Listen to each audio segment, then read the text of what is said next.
I'm back and I'm better. I want you bad as ever. Don't let me just let up. What's up, y'all? Happy Sunday. It is currently January 25th. It snowed. There was a snowstorm projected to hit the south region of the country, and it did snow. It's not snowing that much. Everybody, I still think it's pretty much over exaggerating, but they closed church, so I couldn't go to church this morning. But I did attend our online service, and because I attended our online service, we're actually going to take a little bit of a sidebar, I would say. Let's call it a sidebar conversation, right? Let's call it a sidebar conversation. And let's talk about something a little different, right? So I had some things I wanted to, this is my Bible, some things I wanted to share with you guys. Um,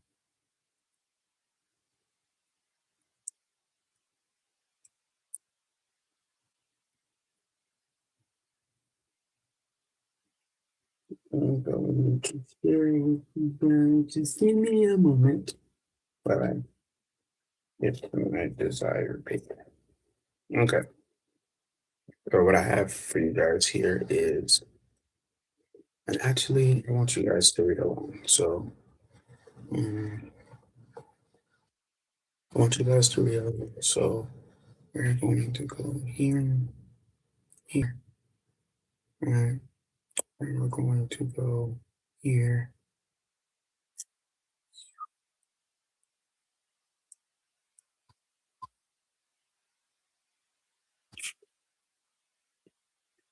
Ay,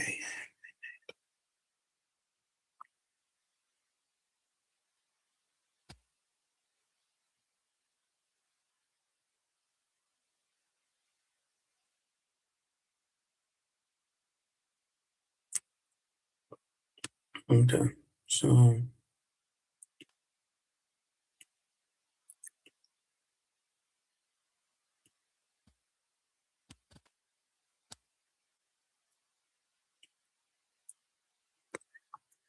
okay. I know, I'm sorry I'm not really talking. I'm not gonna say I gave all my energy because I didn't, but I was very invested in the work today. Ay, ay, ay, what am I looking for?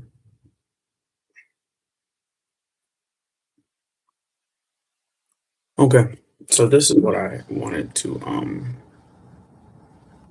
ultimately what I wanted to read today. All right. So I have it on my cellular. I have it on my cellular, but I wanted to and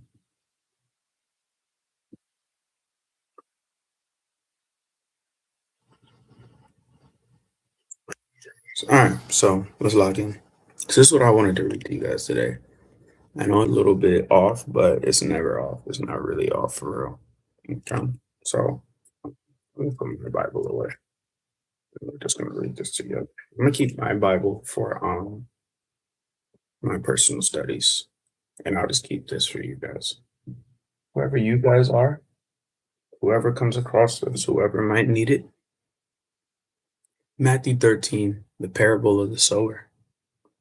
That day Jesus went out of the house and sat by a lake. A large crowd gathered by him, that he had got in a boat and sat in it while all the people stood at the store. Parable saying, a farmer went out to sow his seed, yet he was scattering the seed. Some fell along the path, the birds came and ate it up. Some fell on rocky places where it did not have much soil. It sprang up quickly because the soil was shallow. But when the sun came up, the plants were scorched, and they had withered because they had no root. Other seed fell among thorns, which grew up and choked the plants. Other seed fell on good soil, where it produced a crop 160 to 30 times what was sown.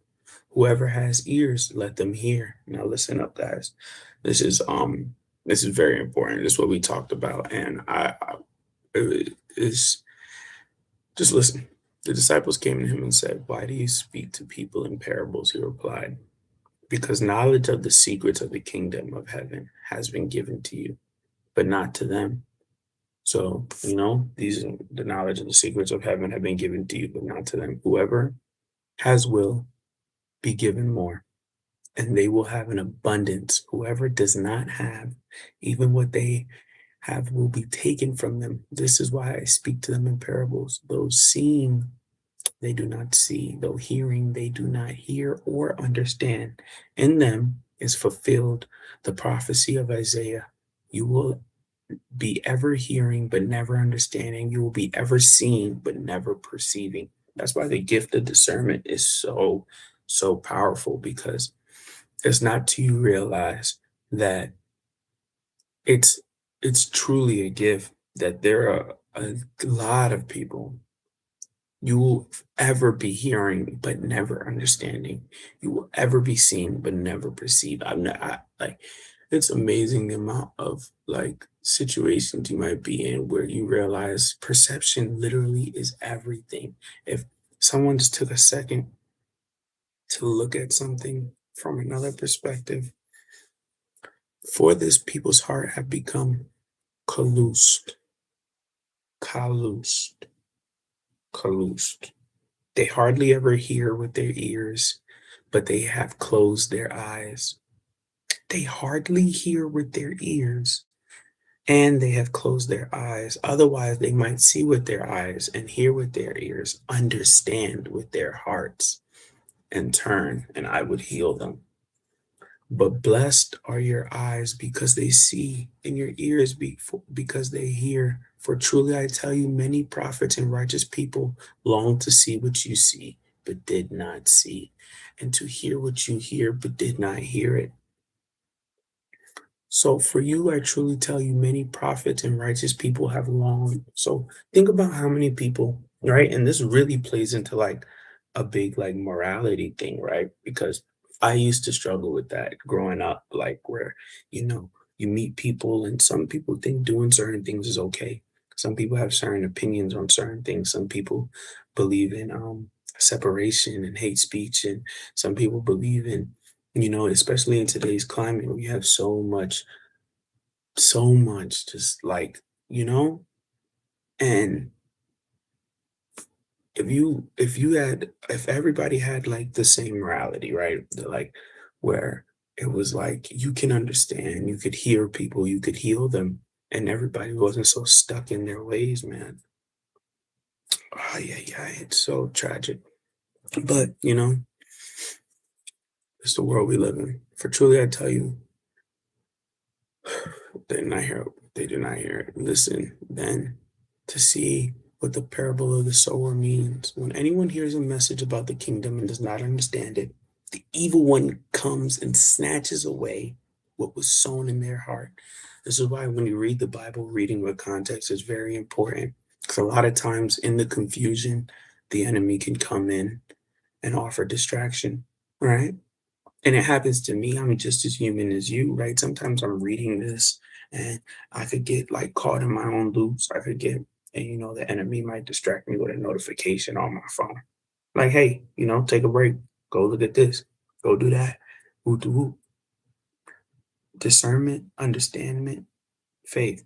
You understand? Read with context, read with purpose. The evil one comes and snatches away what was sown in their heart. This is the seed sown along the path. The seed falling onto rocky ground refers to someone who hears the word and at once receives it with joy, but since they have no root, they last only a short time.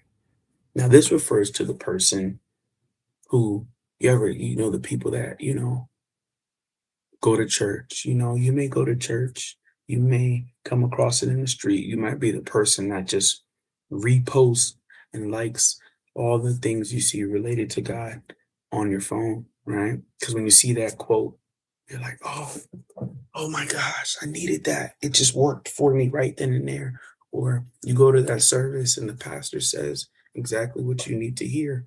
But since you have no root, right? When one hears the word and receives it with joy, so you hear it, it resonates with you, but it has no root, so it lasts only a short time. Once the repost is done, once the post is shared, once the service is done, do you return back to your old life? Do you return back to your old troublesome ways? Right? Let's keep going.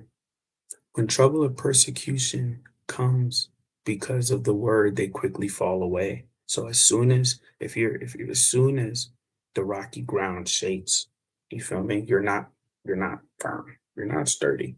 You feel me? So as soon as the persecution of the world, right? When trouble or persecution comes, so people when times get rough, them people that cop the plea, take the easy way out, they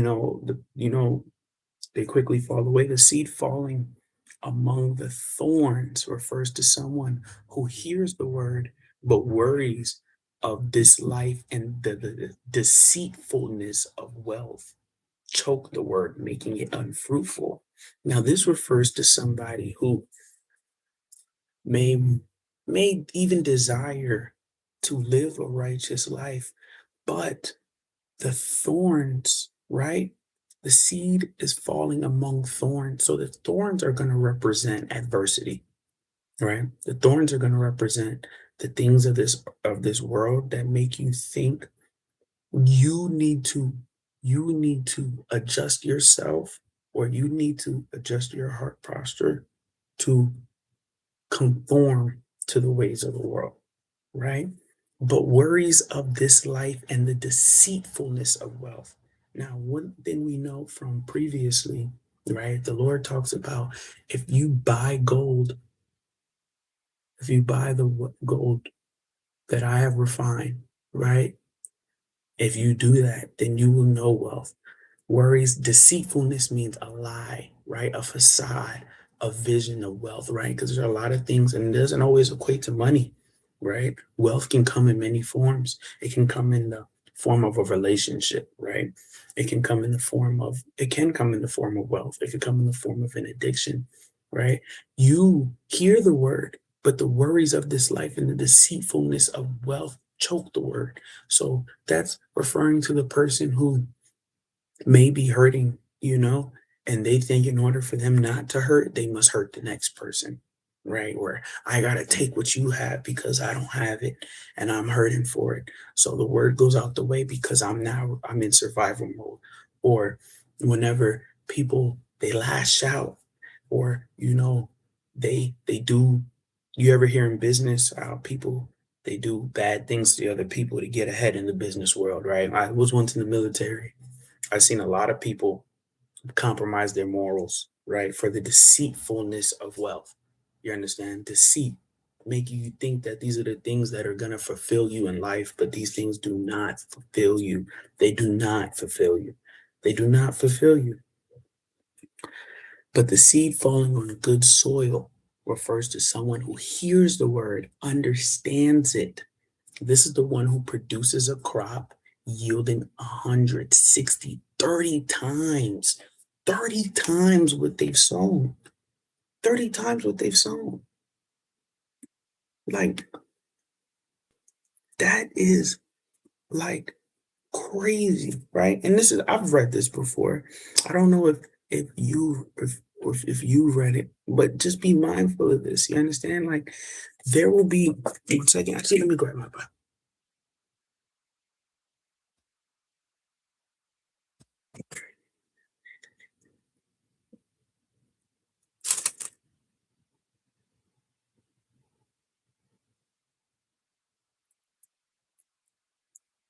One second, 1 second.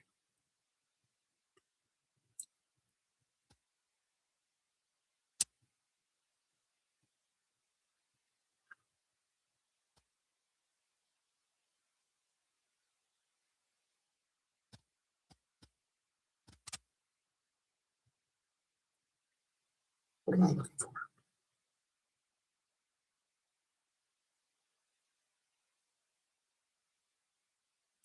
I lost my train of thought. I lost my train of thought. What was I looking for? What was I looking for? You see? You see? That be that. I hate you, devil. I hate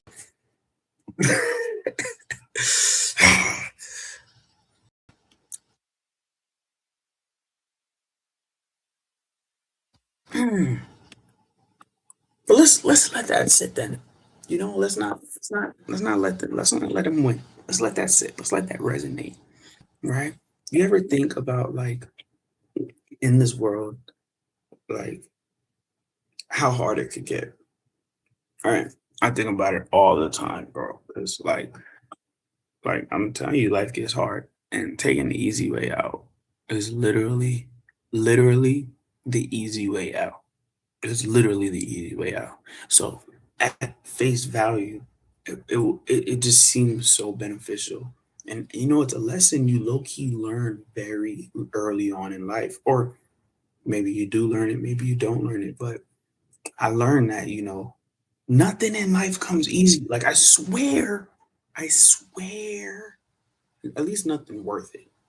I swear that has been a common theme in life. Like it's just been said a lot of times, a lot of times, a lot of times. Now let's think about the easy way out, which usually involves doing something morally wrong, immorally wrong, right? Morally wrong, immorally.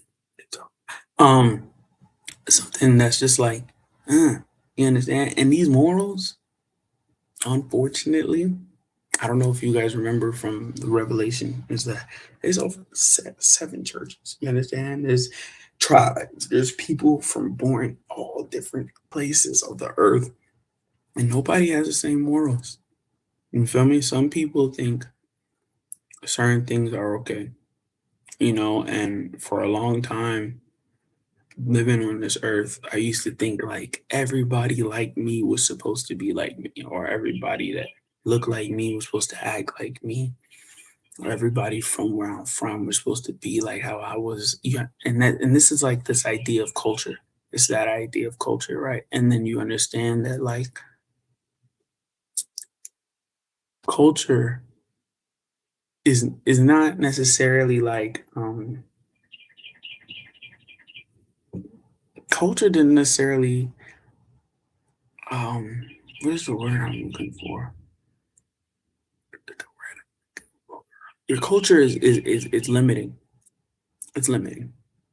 Regardless of what you think, it limits you, right? Because unless you're willing to take your culture, right, and separate yourself from it, you will always be uncomfortable when you're outside, when you're around the world, when you're in different environments, you will always be uncomfortable. You'll always be beside yourself because people around the world you don't have the same culture as you. People around the world they move different, they act different. You go to Europe, motherfucker might kiss you on the cheek. You feel me?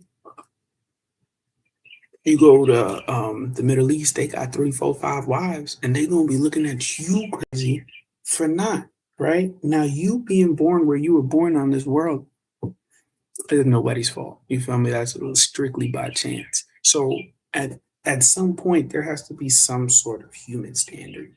There has to be some sort of human standard. There has to be some sort of solid ground for all of us to stand on because like salvation is for everybody, but if nobody agrees on how to live, there has to be something. There is something. You feel me? But and a lot of the morals and stuff that I have are deeply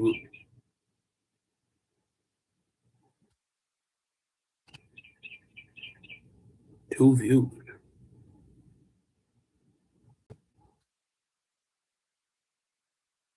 Two viewers.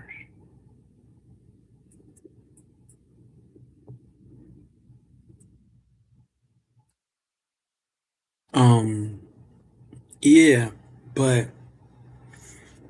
it's very important. I'm sorry I'm a little camera shy. I'm not used to somebody else being here, but it's um it's very important. It's very important. It's very, very important. Don't be choked out by the Don't let the word get choked out by the deceitfulness of wealth. You understand? You out here chasing money. I really do believe like these things when they say the Lord will provide, right? Like when you really think about it, what are the chances of you like starving to death? Like actually starving to death. Starving to death, right? Like you may think you hungry, you're not that hungry. And that may sound silly, but really think about it, you're not that hungry. This is all it's your flesh. It's all these things that you think deceit, you know? That's why your spirit gotta be strong, 'cause that's the only thing inside that tells your body no, you know? You know, when like for instance, when I'm out, I see some and I'm like, ooh, that it comes in. And then something, because obviously my body is like, oh yeah, that's valid. But something in my spirit is like, is it worth it? No. That inner voice, bro, that's your spirit. Your spirit is either weak or it's strong, right? Your spirit either says, this is a bad idea, and you go do it anyway, every time you go do it, or your spirit says, this is a good idea. This is a great idea. And that is an example of what I like to call like a hardened heart. When you know something's wrong, but you don't even think it's wrong anymore. You're like, bro, fuck it. Watch my language, but that's what people be thinking, you know? But if your spirit was strong and you was good at denying your flesh, you wouldn't have these problems. All in all, just read. You feel me? I want to know who else is watching this. Like, if you're here, you could like comment or something, like who are you receiving at least? That's all that really matters. You feel me? All that really matters is that this is getting received in some sort of manner. Bro, drop a comment, bro. If you're gonna be in here, drop a comment, bro. All right. That's all right. That's all right. That's fine. But yeah. What else? What else? What else? Do y'all want to do some revelation today? I low key do. I'm be honest. I don't want to just not do it at all because we were in the middle of something. I don't want to just not do it at all. I just wanted to go over that because I thought it was very important. But now we are at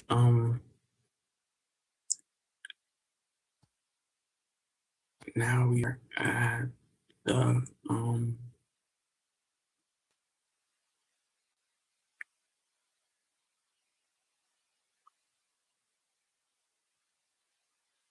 right, so the woman and the dragon. Sorry, I'm trying to make sure I'm not having like technical difficulties right now. Let me just make sure. So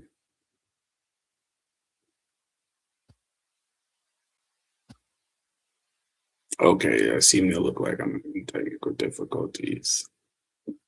Am I having technical difficulties still?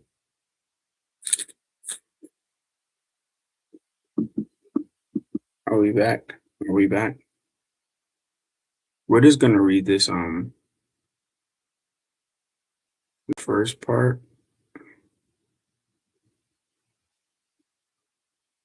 A great sign appeared in heaven, the woman and the dragon. A great sign appeared in heaven, a woman clothed with the sun, a moon under her feet, and a crown of 12 stars on her head. She was pregnant and cried out in pain as she was about to give birth. And then another sign appeared in heaven, an enormous dragon with 7 heads and 10 horns and 7 crowns on his heads. So the dragon had 7 heads and 10 horns.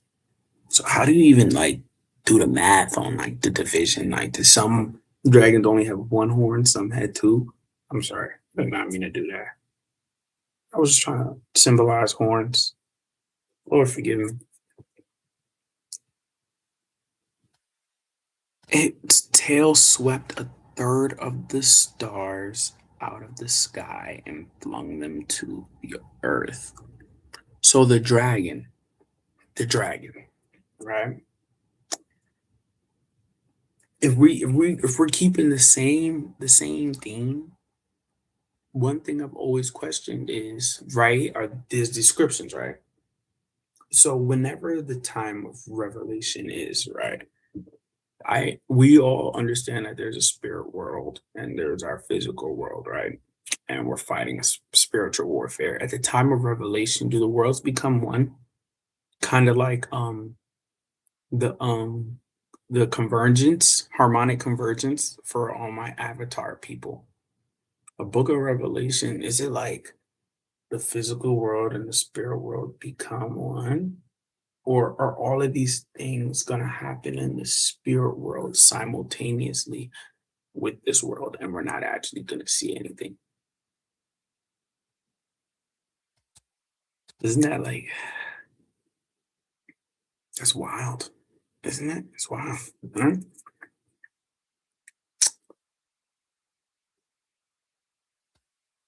She gave birth. His tail swept the stars out of the sky and flung them on earth. The dragon stood in front of the woman who was about to give birth so that it might devour her child the moment it was born. So the beast, right, the dragon, was getting ready to devour her child upon giving birth, right? Now, this is either literal or this is figurative as far as like to devour somebody, like if the beast is trying to devour you, that can be in matters of temptation, corruption, exploitation, and all manners of the form. Now, this is like,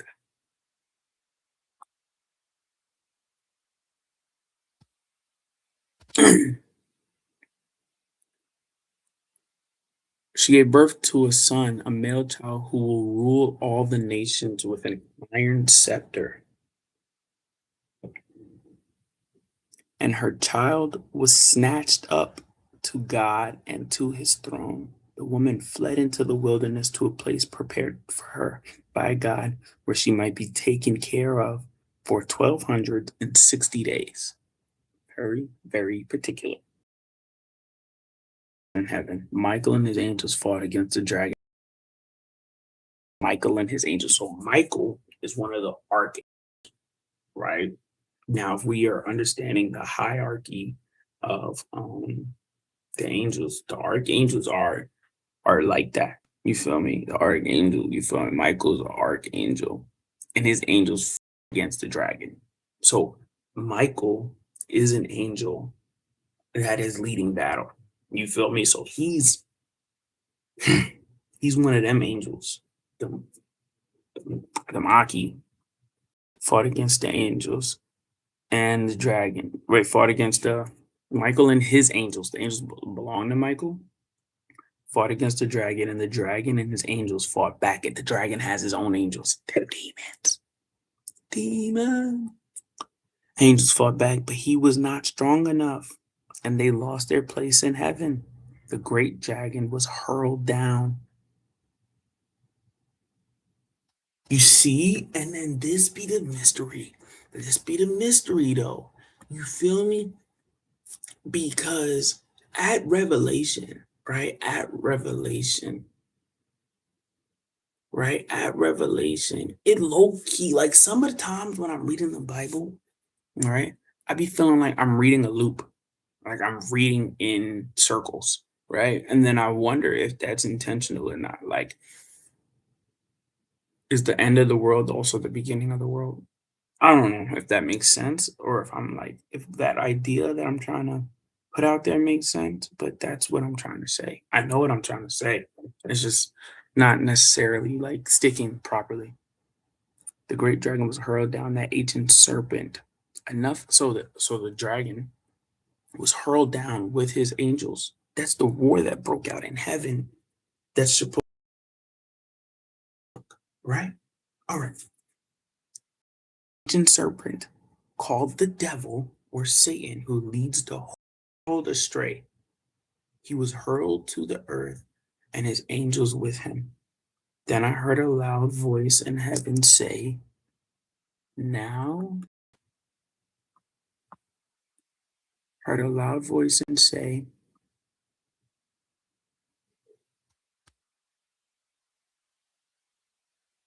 Now have come the salvation and the power of the kingdom of God. Lagging? Are we lagging, chat? Are we lagging, chat? Are you with me? Are you with me? Now have come the salvation of the power of the kingdom of God, the authority of his Messiah, for the accuser of his brothers and sisters who accuses them before our God day and night has been hurled down. They triumphed over him by the blood of the Lamb and the word of their testimony. They did not love their lives so much as they shrink from death. Therefore, rejoice, you heavens, and you who dwell in them. But woe to the earth and the sea, because the devil has gone down to you. That's us. He is filled with fury because he knows that his time is short. When the dragon saw that he had been hurled down to earth, he pursued the woman who had given birth to the male child. The woman was given two wings of a great eagle so that she may fly to the place prepared for her in the wilderness, where she will be taken care of for a time and half a time out of the serpent's reach. The serpent spewed water like a river and spewed water like a river to overtake the woman and sweep her away with the torrent. But the earth helped the woman by opening its, swallowing the river that the dragon had spewed out of its mouth. Then the dragon was enraged at the woman and went off to wage war against the rest of her offspring, those who keep God's command and hold fast their testimony about Jesus.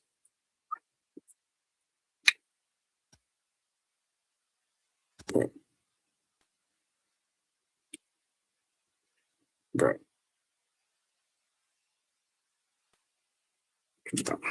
Four.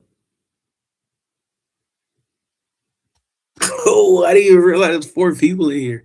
Who's watching? Who's watching? Comment, say something, bro, because I don't even know who's watching. It's really the end.